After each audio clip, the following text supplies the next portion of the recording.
So welcome to our first impressions of Lies and Reigns. This is a new game from a pretty small studio of just 5 people, and when they reached out to ask if we'd like to have a review of it, we accepted. We're a small content creator of one, and they're a small team of 5, so always seems like a good idea to try and help each other out. This early gameplay, we just find ourselves on a cliffside trying to climb through a train.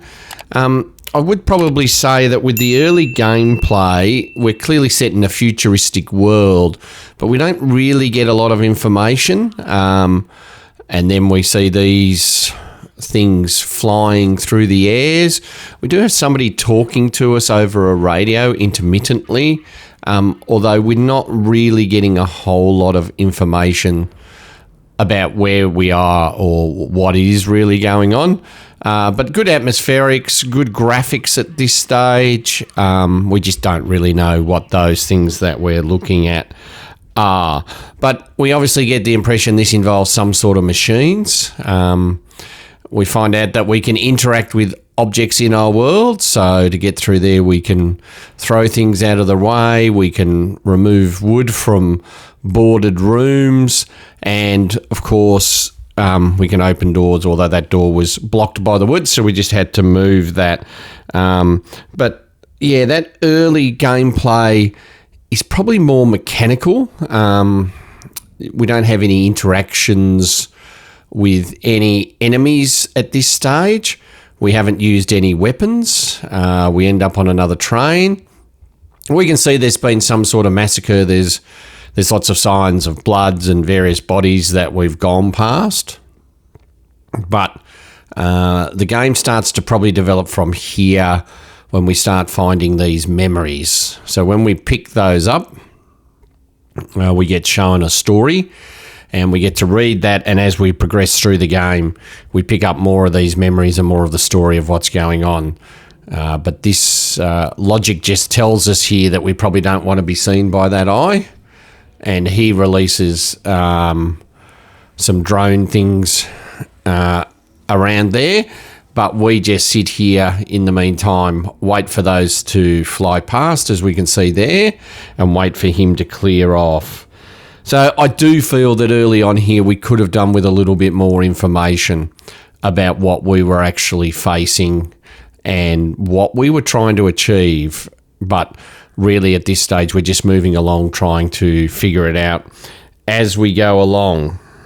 So game mechanics are fairly straightforward, though this hatch serves a purpose of letting you know that there's no crouch button. So initially try for the crouch, but what actually has to happen is you need to crouch. So you learn as you go on that you'll have to interact. Another important feature throughout the game is we find these GPUs. They become tradable for upscaling items that we may have on us, and weaponry, and even ourselves, because we're not human. We're a sort of hybrid. I really like this feature in the game. I picked up this chalk and I was actually able to write on the board. So that was pretty good to see that wasn't just something that was put there for no purpose. And this little schoolroom actually did serve a purpose apart from having fun with chalk, which was that there is a message on the wall next to us that we'll have a look at in a minute, which gives us some sense of what had gone on in this area. So when we turn around and look at the far wall, we find out that those drones had found the people here. The purpose of this is the upgrade mechanism for us. As I say, we're not human, we're part mechanical. Not completely clear yet what we are. We haven't been told everything about that. But using this space, we are able to then elect to update things. If you've played Lara Croft Tomb Raider, you'll probably be familiar with this, a little bit like when you're at the camp scene in Lara Croft and you're choosing what to upgrade. But you trade the GPUs. So able to grab this key card here through a locked door. Quite a satisfying way here to get inside, to use that lock. And then we'll try and open the door. Now, what I found is you actually do move around a lot in this game. And I actually found in real life you move around a lot because you're actually maneuvering and bending and crouching, that you do go out of your zone, but we'll have a look at that a little bit later. These data worlds are worlds where we, because of who we are, can put our arm into one of those and enter this space. And then in this instance, we get a weapon here to shoot these red blobs. Pretty straightforward to shoot them.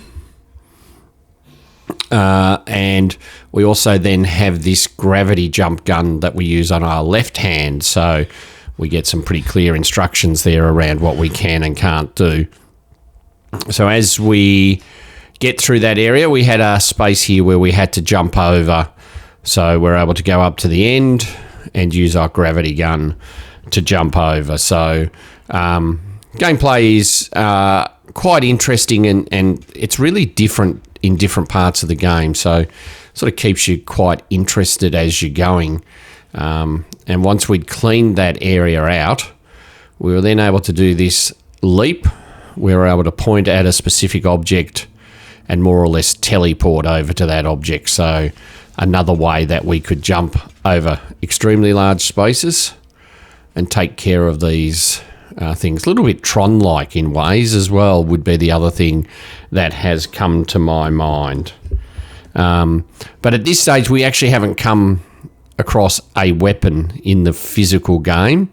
So that we're quite a way in here too in gameplay. So that probably is one thing I would note. I just felt they maybe could have given us some more actual action and access to our weaponry a little bit earlier than that. But we finally do eventually come across gameplay, and what we've been able to do along the way is we start finding these clips of, for want of a term, bullets. I was having trouble reaching there because I was actually pushing up against a chair in the real world. So, as I say, you do move around a little bit in the gameplay. And then we got this gun. Nothing particularly fancy about the mechanism of loading the gun. You take a clip off your shoulder, slot that into the gun just by pushing that left grip, and then you prime the gun by just doing that. So that eventually we now have a weapon.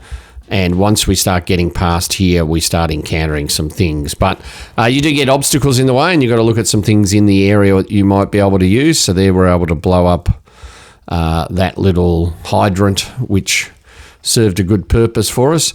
And then we learn about these things that are throughout the area. And as you turn corners, often they will pop up. They sense you and turn on.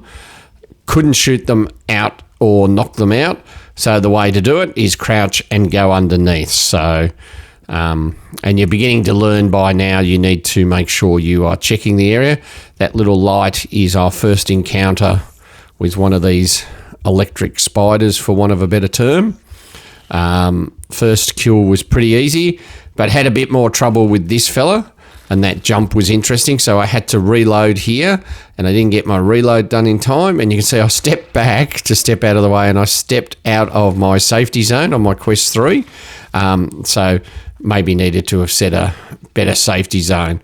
So I'm not sure exactly what damage he did to me by jumping on me. It seems to be electronic damage.